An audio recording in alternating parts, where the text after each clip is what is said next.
Yo, what's up mga ka-Angel? Ayun na, itong hindi ko makalimutan na moment na to mga ka-Angel, para din dun sa mga ibang mekaniko na katulad ko, maka-experience kayo ng ganitong situation. So ayun, dahil napagana ko yung Toyota Altis mga ka-Angel, pero nasayahan ako dun sa ginawa ko na napagana ko yung sakyan, na-rescue ko sa ibang talyer. So hindi maganda kasi yung pagka-approach sa akin na after ko nagawa, gumana na lahat. So sa mga katulad kong mekaniko, yun na-experience nyo naman to. Sinishare ko lang sa inyo mga nangyayari sa akin na katulad niyan na nagpagawa si Manong pa-rescue sa akin ng Toyota Altis niya. So nagawa ko naman ang dapat kong gawin mga ka-Angel. Kaso nga lang, yun nga, pinaghihinalaan pa ako, pinagbibintangan pa ako. Ingat lang din tayo mga ka-Angel, katulad sa mga kasama kong mekaniko. Kung ma-experience nyo to, ma-encounter nyo to. So ayoko na ma-encounter ng mga ganyang bagay. So dapat lang natin iwasan pagka ganyan pa-strict yung customer natin. Iwan sa atin yung sakyan, tapos babalikan nila, okay na. Tapos kung ano yung mga dadahilan na nakikita dun sa sakyan para maging option na wala silang babayaran o mayroon silang mga dahilan na maghanap sila ng dahilan mga ka-Angel para siguro kung nasa kanila na yung i-charge kung ano man sasabihin nila. So masakit para sa akin, maka-experience ako ng ganyan. So dapat natin iwasan. Dapat siguro maubos na lang nila lahat ng mekaniko sa mga ginagawa nila mga ganyan. Kunwari nagko-complain sila after mo matapos yung sasakyan nila. So pangit para sa akin. So ako iwas ko na lang sa mga ganung situation. So hindi na ako tatanggap sa mga ganyang bagay. So i-ex natin yan, i-ex natin yung customer na yan. Hindi na mauulit na yan, at least nagawa na natin yun. Bahala na siya dun kung may experience niya ulit, nasiraan siya, hindi na siya tatawag sa akin o tatawag man siya. So ayaw ko na rin ganyan. Mas maganda yung maiwasan. At least, nangunguna pa rin sa atin yung pagpakumbaba natin. Hindi tayo nakipagtalo. Dipinsahan lang natin sarili. Mas okay itong na nagbablog tayo.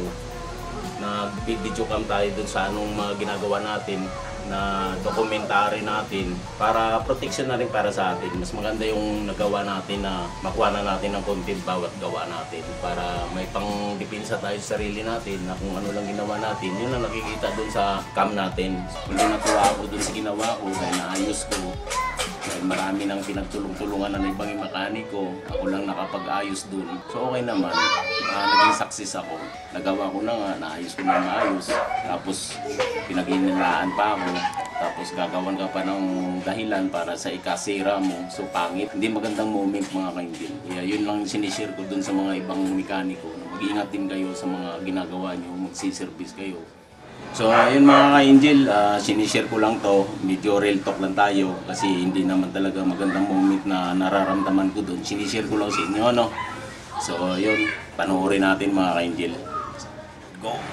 So ayun guys, dahil kararating lang namin, nandito kami sa along the highway ng San Francisco. Dito malapit sa Laksante guys. So tumirik to, pinalitan lang nila ng oil.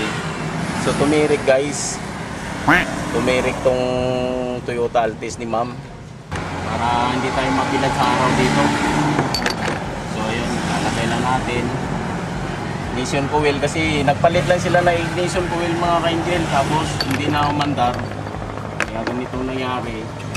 So tignan natin kasi super init dito mga ka-Angel, ano.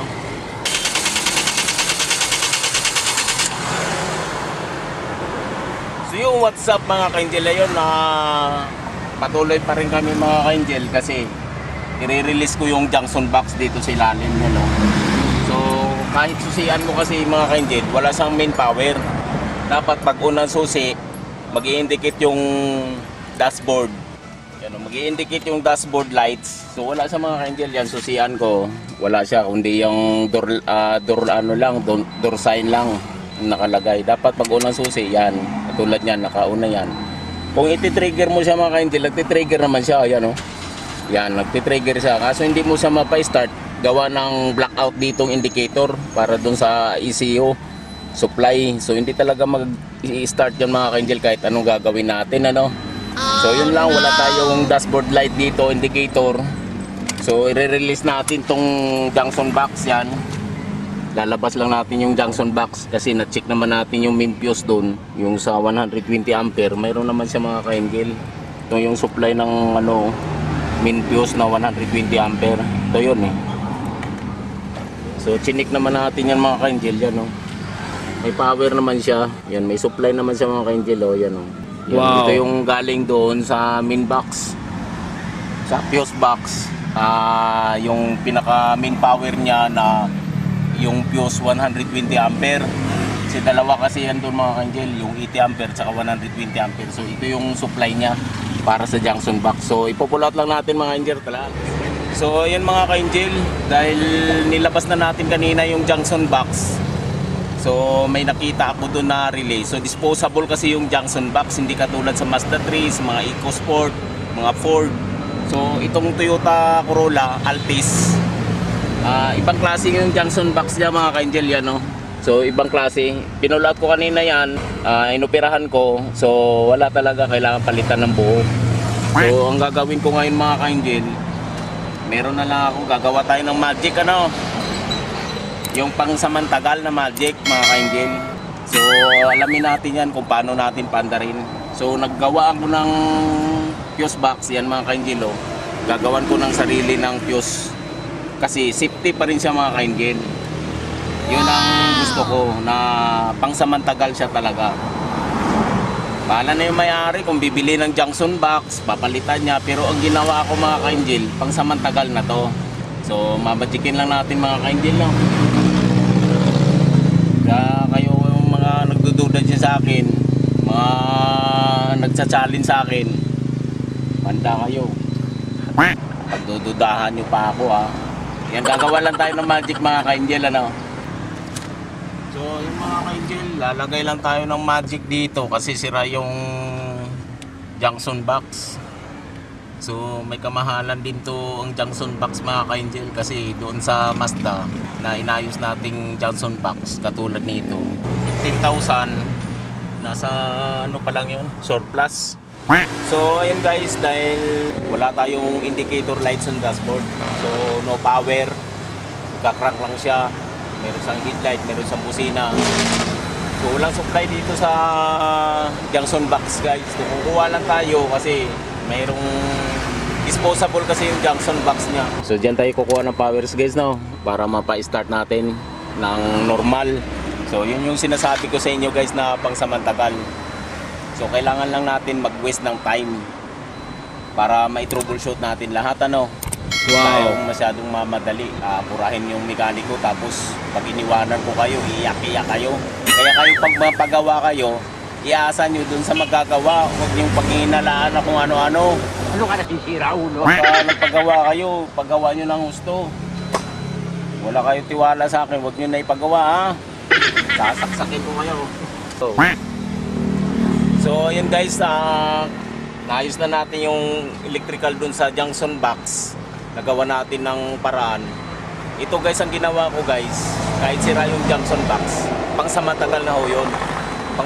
Pangsamantagal na ho yun na gamit sa ginawa ko dun sa junction box. Kasi ang junction box ng Toyota Corolla Altis na new model, ano na yan guys, 2017, 2018, 19, 22, 20, 21, 23. Yung junction box ng Altis guys, disposable. Hindi katulad kasi sa mga Mazda, mga Ford, na ang junction box niya relay. Pwede ka magpalit doon ng relay kasi di-socket type lang siya guys. Ito kasi nakahinang na sa board. Ang liliit ng mga relay niya, yung power relay niya maliliit. So ang board niya nito kasi guys napakaliit lang. So disposable siya para lang dito sa dashboard light supply.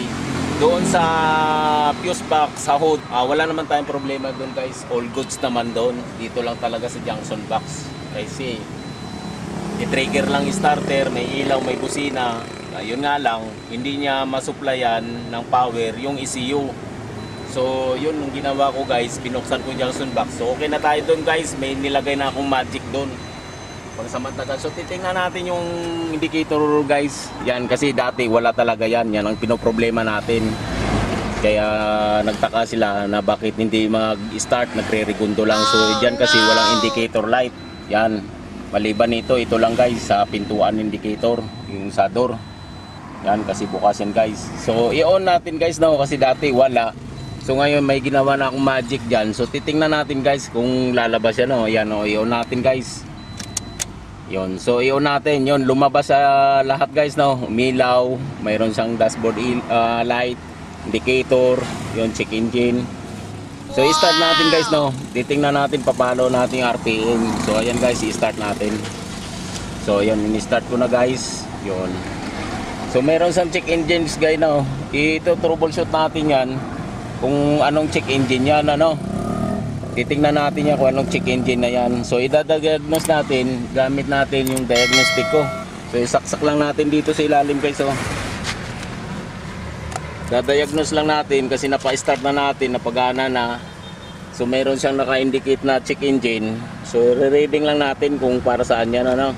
Saksak lang tayo ng OBD, auto scan. Then check natin kung read codes. Read natin yung codes. Pinding codes. Yon. Yung code niya guys, PO354. So ano tong PO354 na fault code? So ignition guys, ignition coil sa primary, secondary circuit. So ayan guys, ignition coil. Di-delete ko yan. I-erase natin. So i-erase natin guys, no. Okay, yes. So titingnan natin guys. So ayun guys, papalit lang tayo ng ignition coil guys, no. Kasi nakita natin doon check engine, ignition coil, secondary. So papalitan na natin guys, no. Itong bago. Palitan na natin ng bago guys. So sabi mga sariwa guys. Lalagay. Start natin guys.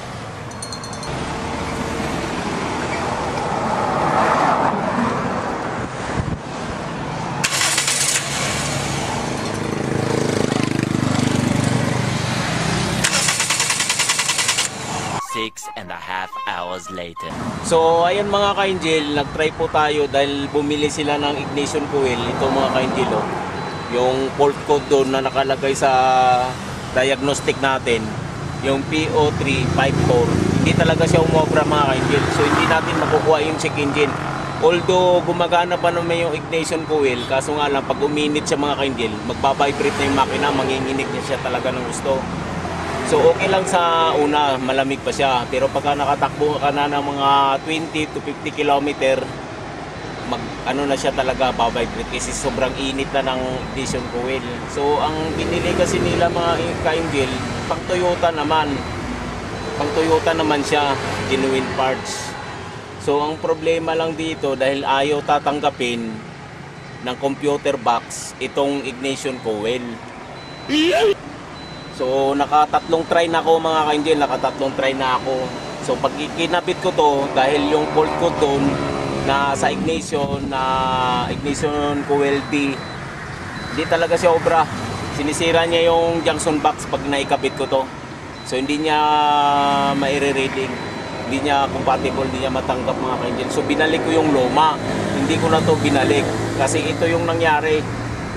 Dahil ginawa to sa mekaniko, bumili ng ano kasi yun nga, nag-auto scan siya. Ito nga lumabas sa scanner niya yung PO354 na ignition coil D. So bumili sila dito sa Laksante ng ignition coil, pinalitan. Totally kumatos yung makina, hindi na nila mapa-start. Nagpalit lang sila ng ignition coil, hindi na mapagana dahil walang indicator light dito sa dashboard. Shutdown lahat, nagkumatos yung makina. So walang power. So yun, dinayagnos ko yung junction box dito sa ilalim. Yun nga, may problema yung junction box, hindi gumana ang ibang relay. Yung gumagana lang dito, busina, headlight, hazard, signal light, gumagana, power window. Ang problema, yung indicator light dito sa dashboard para dun sa ECU, sa engine.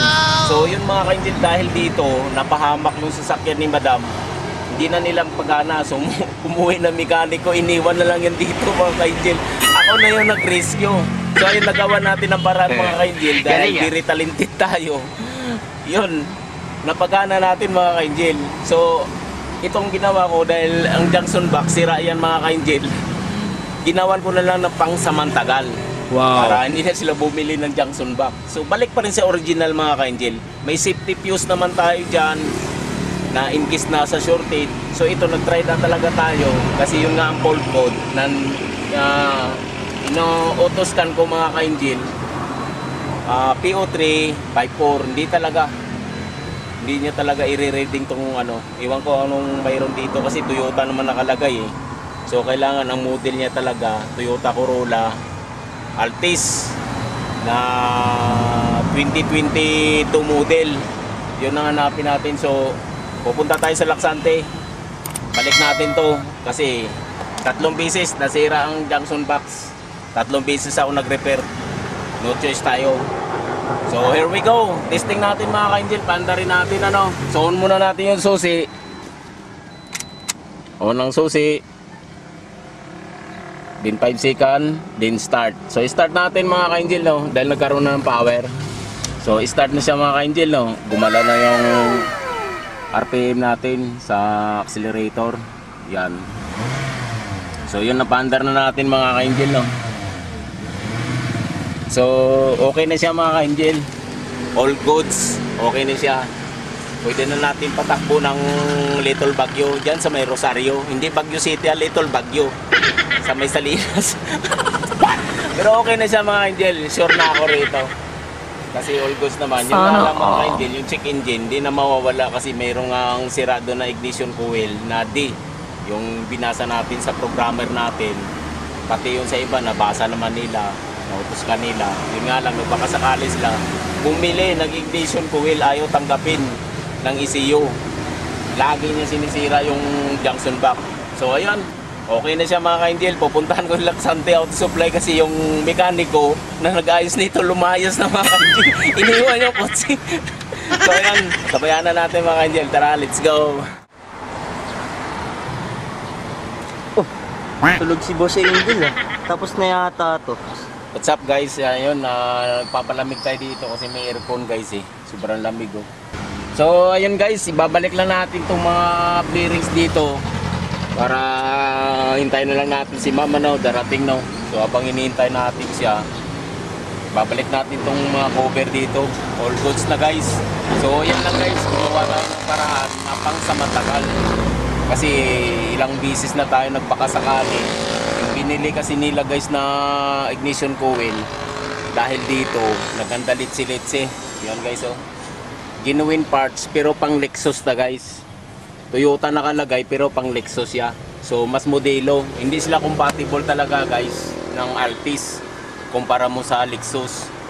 So maghahanap talaga tayo ng ignition coil. Maghahanap pala yung may-ari nito ng ignition coil na compatible sa Corolla Altis. So ayun guys, kasi binigay dito sa Laksante pang Lexus Toyota ignition coil. So wala naman siyang fault code dito naka-indicate guys. Maliban na lang kung masira siya ulit, lalabas uminit, lalabas yung check engine. Kasi nireformat lang natin guys, dinilit lang natin yung nakalagay na code doon. So wala siyang check engine guys, yan. Wala siyang check engine. Yan, umaandar yan guys, yan oh. Wala siyang check engine, na-reset na natin yan. Dinilit natin yung fault code dyan. So ayun guys. Yun. Babalik na lang natin sa Laksante yung dinala dito, binili ng mekaniko dito na ignition coil. So all good guys. So perpetin natin guys. Wow! Let's go!